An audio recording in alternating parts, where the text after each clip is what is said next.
I also want to thank Senator Gillibrand for her advocacy for women in uniform and her passion for stopping the crime of sexual assault in the military.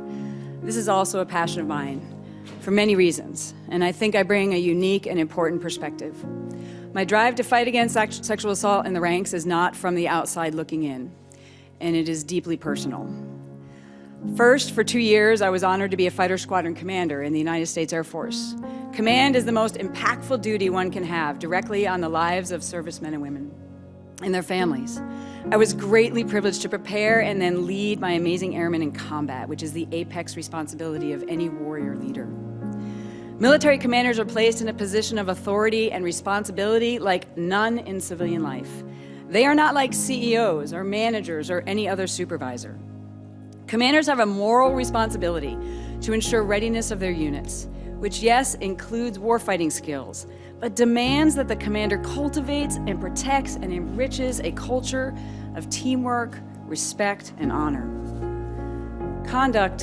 Any conduct that degrades this readiness doesn't just harm individuals in the ranks, it harms the mission and places at risk the security of our country.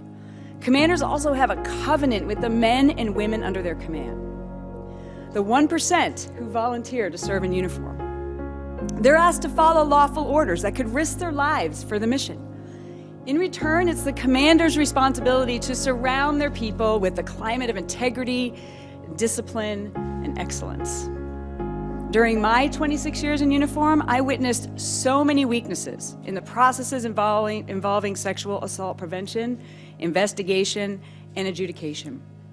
It motivated me to make recommendations to Air Force leaders. It shaped my approach to command as a commander, and it informed my advocacy for change while I remained in the military and since I've been in Congress. We've come a long way to stop military sexual assault, but we still have a long way to go. When I first entered the Air Force Academy in the 9th class with women, sexual harassment and assault were prevalent. The victims mostly suffered in silence. It took too many years and too many lives ruined.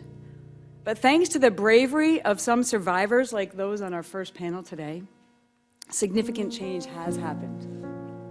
I am so inspired by the many survivors who found the strength to share their stories, report their assaults, and demand accountability, justice, and change. It's because of you that a light has been shined on this silent epidemic, and so many improvements have been made, including more than 100 legislative actions over the last decade on all aspects of military sexual assault. So, like you, I am also a military sexual assault survivor. But unlike so many brave survivors, I didn't report being sexually assaulted. Like so many women and men, I didn't trust the system at the time. I blamed myself. I was ashamed and confused. I thought I was strong, but felt powerless. The perpetrators abused their position of power in profound ways. And in one case, I was preyed upon and then raped by a superior officer. I stayed silent for many years, but later in my career, as the military grappled with scandals and their wholly inadequate responses, I felt the need to let some people know I too was a survivor. I was horrified at how my attempt to share generally my experiences were handled.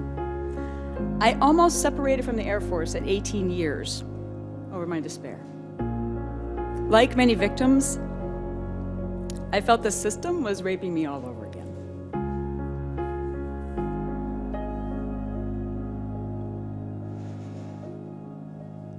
But I didn't quit. I decided to stay and continue to serve and fight and lead, to be a voice from within the ranks for women, and then in the House, and now in the Senate.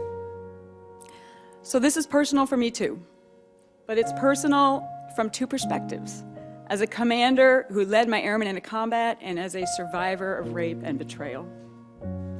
I share the disgust of the failures of the military system and many commanders who failed in their responsibilities. But it's for this very reason that we must demand that commanders stay at the center of the solution and live up to the moral and legal responsibilities that come with being a commander. We must fix those distortions in the culture of our military that permit sexual harm towards women, and yes, some men as well. We must educate, select, and then further educate commanders who want to do the right thing, but who are naive to the realities of sexual assault. We must ensure that all commanders are trained and empowered to take legal action, prosecute fairly, and rid perpetrators from our ranks. And if the commander is the problem or fails in his or her duties, they must be removed and held harshly accountable. I don't take this position lightly.